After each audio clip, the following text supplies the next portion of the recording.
right, well, as we started this new year, we launched a new teaching series titled Unstoppable. And today I want to talk about how the church is God's unstoppable force in this world. That God has given the church to be his unstoppable force in the world. But here's what we can miss, is that you are the church. We are the church. So the church needs not just part of you in 2021, your church needs 100% of you this year if the church is going to be God's unstoppable force in this world. As I say 100% of you, notice that during COVID, for some reason in 2020, everybody started using the 100% all the time, like every sentence it seemed like ended with that. Even one of my favorite quarterbacks, Patrick Mahomes, he says that he gives 100% of the time. In fact, he says he uses the 100% emoji 100% of the time. I have a couple of my other favorite 100% players who truly give 100% on the screen here. The first one I have, this is Fitzmagic right here. By the way, he's a Gilbert local, and this is him 2 weeks ago. Someone's grabbing his face mask. He completes a 39-yard pass, doesn't get in the game till the fourth quarter, and he wins the game. That's 100% of the time. All right, I've got another one. How about this? This is Derrick Henry. Derrick Henry is throwing a stiff arm here. He gives 100%, in my opinion, 100% of the time. This is Josh Norman. He's stiff arming. Some now are saying he needs to adopt Josh Norman as his son because of the way he manhandled him. So, well, I don't know what's going to happen there. I got one more here. This is D-Hop, DeAndre Hopkins, one of my favorite 100% players. He's catching a pass from Kyler Murray, or as you know it, Hail Murray, to beat the Bills last second, no time. Kyler Murray, DeAndre Hopkins, 100% of the time, in my opinion. Now, do you also know people that give like 50%? Effort 100% of the time. You know some of those? You have friends, coworkers, 50% every day. It's 50%. I have a few examples here. All right, this is a kid, on YouTube or the Grove Instagram. And of course, the phone got too heavy. That's 50% right there. We've got another one. All right, this kid's parents sent him an office chair for his dorm room in college, but he's giving 50%. All right, next, let's keep going. This is either, you're wondering, we know who you are. If you have a 9th grade son or daughter, this is your home right here. All right. This is your birthday from a friend who's 50% friend, 50%. All right, this is if you need gas. Can't even get out of the car. All right, here's 50% dad right here. All right, maybe you can't see, but he's got a rope going to his kid on the swing. He's got a 50% dad, right? This is 50% lawn mowing. It's not a riding mower. This is somewhere in, Ajo, somewhere south of here, mowing lawn. All right, this is your coworker in the cubicle next to you. 50% effort with lunch. All right, enough of that nonsense. But I put that up there because the church is God's unstoppable force in this world. But some people might come to church, might say they know who Jesus Christ is. But let's be honest, there's a lot of those people that just give 50%. My challenge to you as we start a new year is to give Jesus Christ and his church 100% of you. And then I think this church can be Jesus, God's unstoppable force in this world. So open your Bibles to Revelation. We're going to look at Revelation 2 and 3 because in Revelation, Jesus has a message to 7 churches. We can't look at all 7, but I want to look at a few. And he sees that some of them have been in 100%, but now they're just giving him 50%. So I'm going to start with Laodicea, Revelation chapter 3, verse 15. He says, I know your deeds, that you're neither hot nor cold. I wish you were either one of the other. So because you are lukewarm, neither hot nor cold, I'm about to spit you out of my mouth. So Jesus is saying, I see your effort. It's half-hearted. You're lukewarm. You're giving me 50%. And as I say that, I wonder this about you. If you were to be honest about your life and your spirituality, are you giving Jesus Christ and his church 100%? Or is he getting the best of you? I think sometimes we give things, even good things in life, 100%, and we give Jesus Christ less. Are you giving 100% to your work and to your business, but only giving Jesus Christ 50%?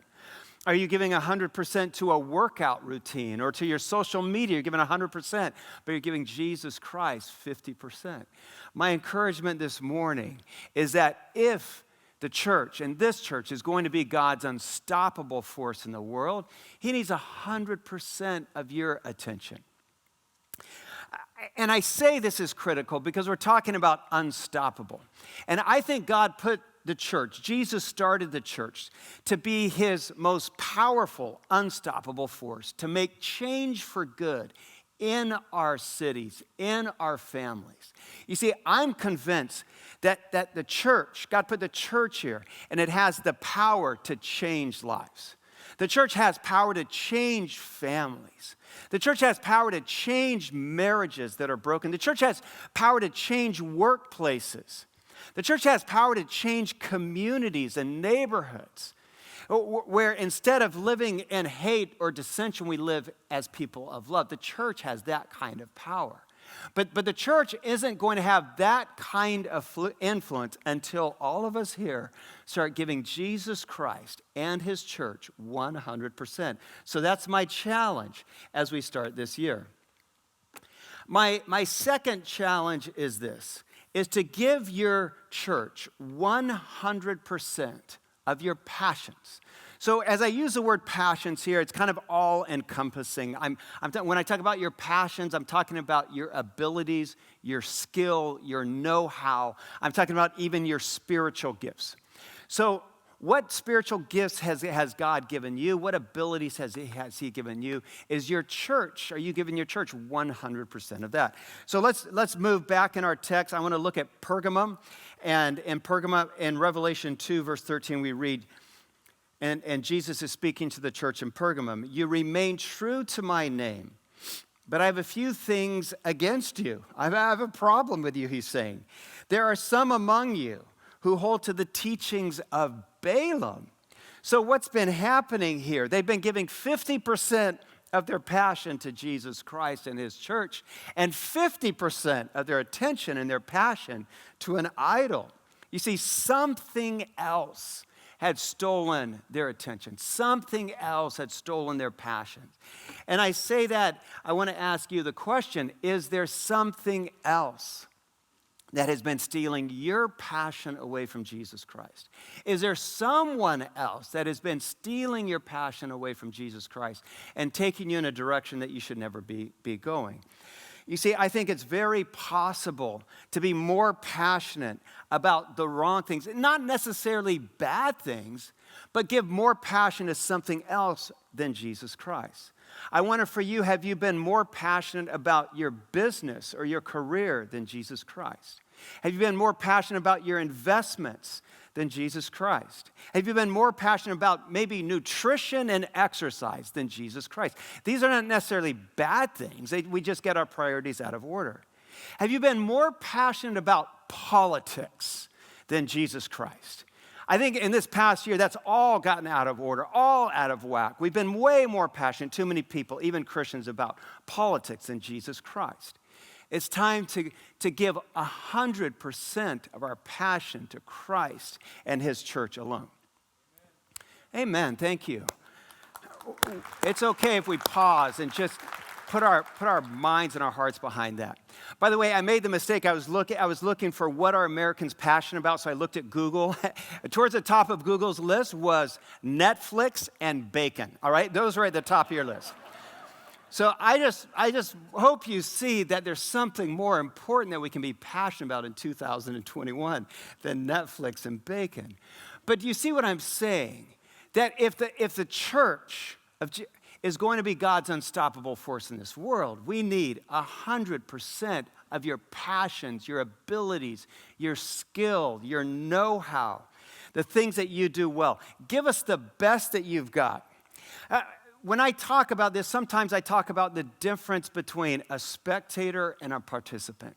You see, I think some people come to church just as an attendee. They just kind of show up as a spectator. And they find a seat, not you, I'm talking about people maybe in the last service or sometime, maybe in another church. But they come to church and they just get comfortable and like, hey, make me happy, sing me a good song, make me laugh, something like that. But instead, I talk about the difference between a spectator and a participant. A participant takes ownership in what's happening. A participant is all in and sees that the church isn't just the pastors and the leaders. The church is you.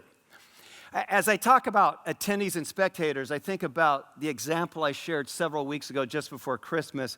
I mentioned a JPEG, some of you were here, that someone texted me on a Sunday morning on their way to the parking lot. They took a picture of a weed and sent it, remember? And I said, and this person said, hey, Palmer, someone's not doing their job at the Grove, all right? The weed's growing next to a building. And so then I had a true friend text me that afternoon, and he said, Palmer, why didn't the guy just pull the weed? And he's right, because he was a spectator. He wasn't a participant. He was an attendee. He wasn't an owner. And so I simply share that to say, in 2021, give us the best that you've got of you. You have a lead role to play here. You're not backup anything. You're not second string or third string. You have a lead role. We need the best that you've got.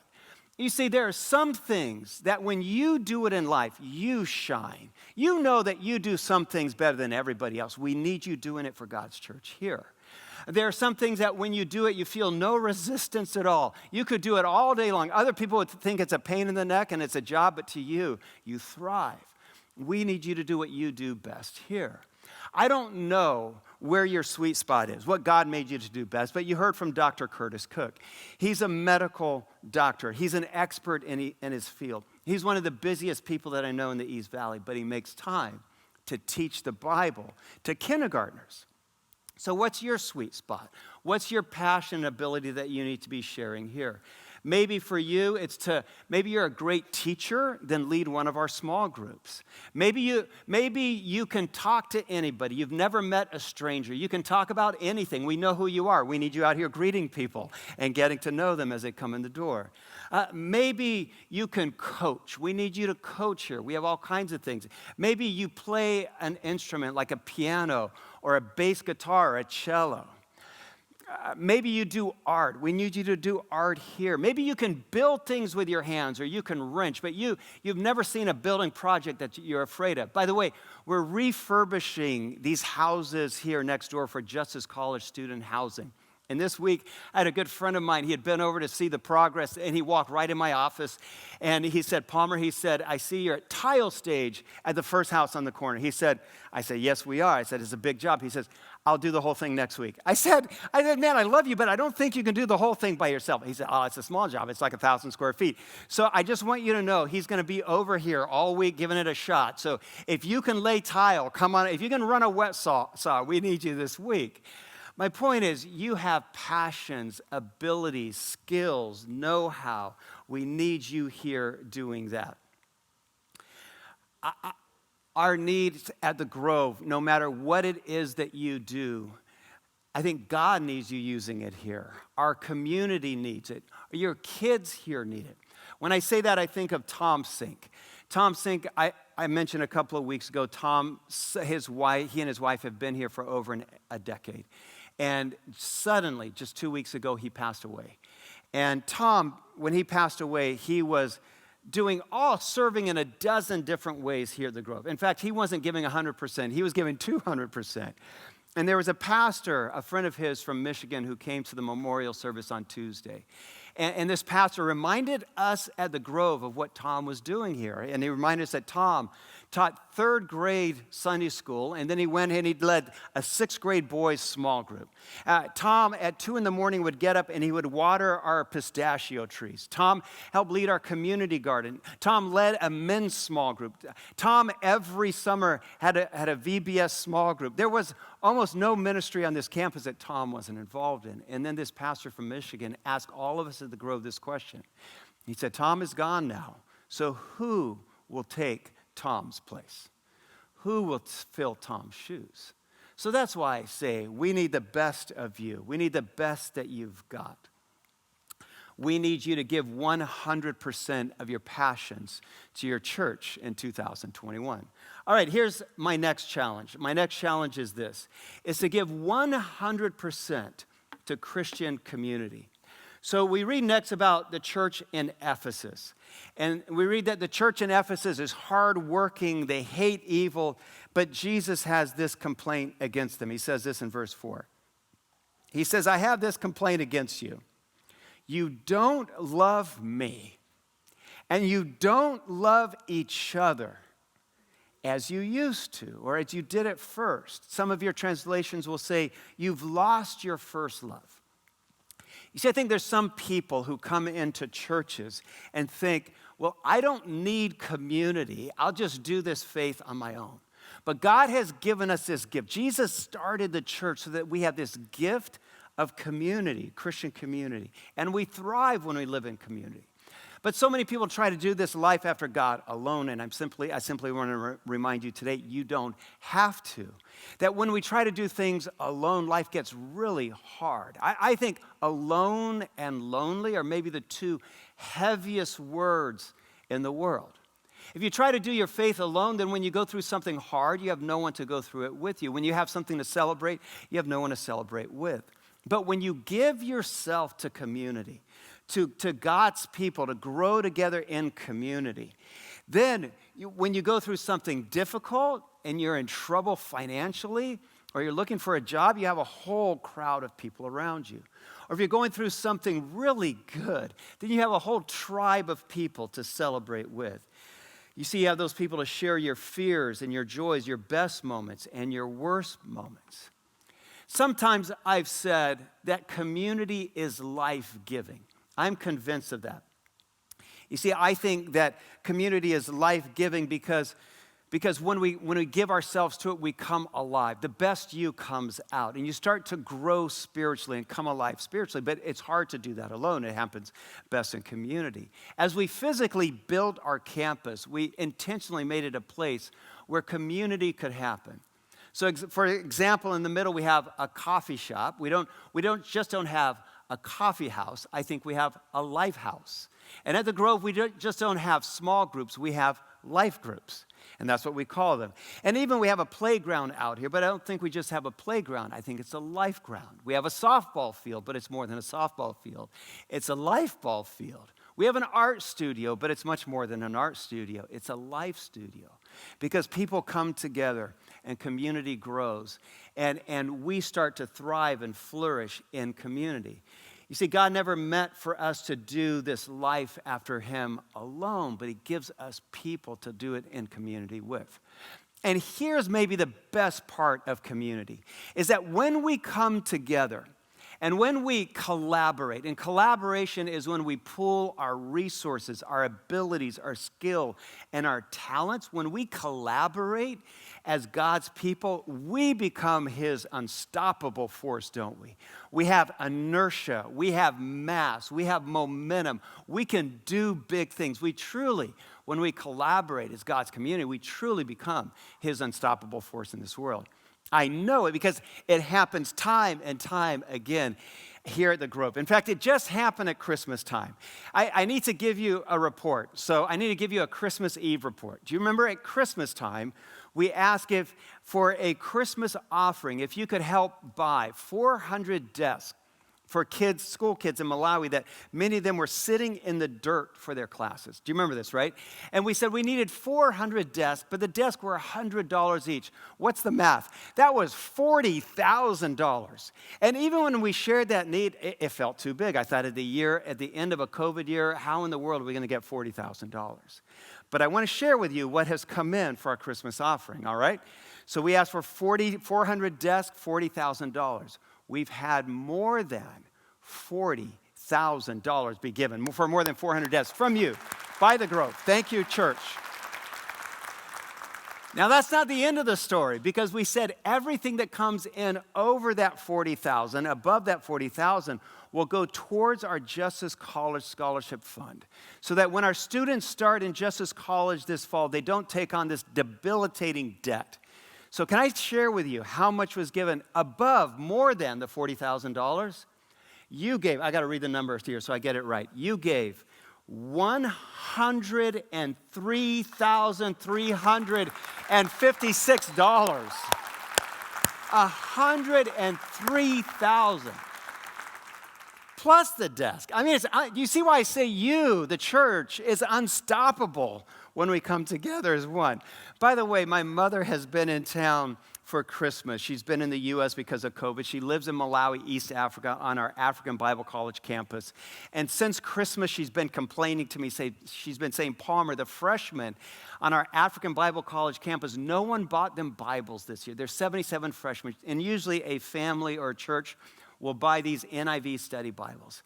And so because we've had more than we expected come in, I finally told her this week, because she's bugging me so much, and I love my mother, and she's here right now. I said, okay, we will take some of those funds, and we will, at your church, The Grove, will buy 77 NIV leather-bound study Bibles for 77 freshmen in Malawi. So thank you, church. We're going to do that as well. I hope you see why I say when we come together in Christian community and collaborate, we are God's unstoppable force. All right, I have one final challenge, New Year's challenge for you, and it's this, is for you, I want to invite you and challenge you to give 100% to spiritual growth, to growing spiritually this year. Maybe you have been casual and rather not disinterested in growing spiritually. I challenge you to change that this year. I want to finally read the church in Sardis. So the church in Sardis had been alive and vibrant, but now Jesus says you're looking like you're falling asleep, like you're spiritually dead. So we read this, Revelation 3, verse 2. I know your deeds. You have a reputation of being alive, but you are dead. So wake up. Strengthen what remains and is about to die, for I have found your deeds unfinished in the sight of my God. So he's saying to them, wake up spiritually. And maybe you, as a follower of Jesus Christ, maybe you have not been thriving. Maybe you have not been growing. My challenge is simple. Make 2021 your year to start to grow spiritually. And make this your year that you begin to lead your family toward Jesus Christ. Make this your year that you start to lead your coworkers and your friends toward Jesus Christ. I have 3 simple spiritual growth questions. If you have a pen or a pencil, write this down. If you're watching at home, write this down. But I have 3 simple spiritual growth questions that I want you to take home with you and start thinking about and praying about. And the first question is this: is my spirituality authentic? All right? Is my spirituality genuine? When I pray, is my heart in it? When I pray in faith, do I believe that God will work? When I trust God, when I say I trust God, do I really believe it and mean it? Do I truly, honestly trust God with my family and with my finances? Is my spirituality authentic? All right, here's my second spiritual growth question is, am I spiritually reproductive? So are you letting what Jesus Christ is teaching you, are you letting that flow through your life and into the life of another person? Is there someone who is spiritually younger than you, who you are mentoring and discipling? If you're not helping someone else grow, your own soul will start to shrivel and atrophy and shrink. So ask yourself, am I spiritually reproductive? And then my third spiritual growth question is this: is my spiritual diet the right feeding? Is my spiritual diet the right feeding? Am I in the Word of God? Am I studying it? Am I reading it? Am I memorizing it? Am I studying it with friends? Am I praying more? Am I praying with others? Am I growing spiritually? Make 2021 your year to wake up spiritually. So my challenge to you as we start this new year together is, if you are honest enough to say, maybe I haven't been in 100% with Jesus Christ this year, that this year you give 100% of you to Jesus Christ and His church. Because I am convinced that when we do that collectively, then we, God's church, becomes His unstoppable force in this world.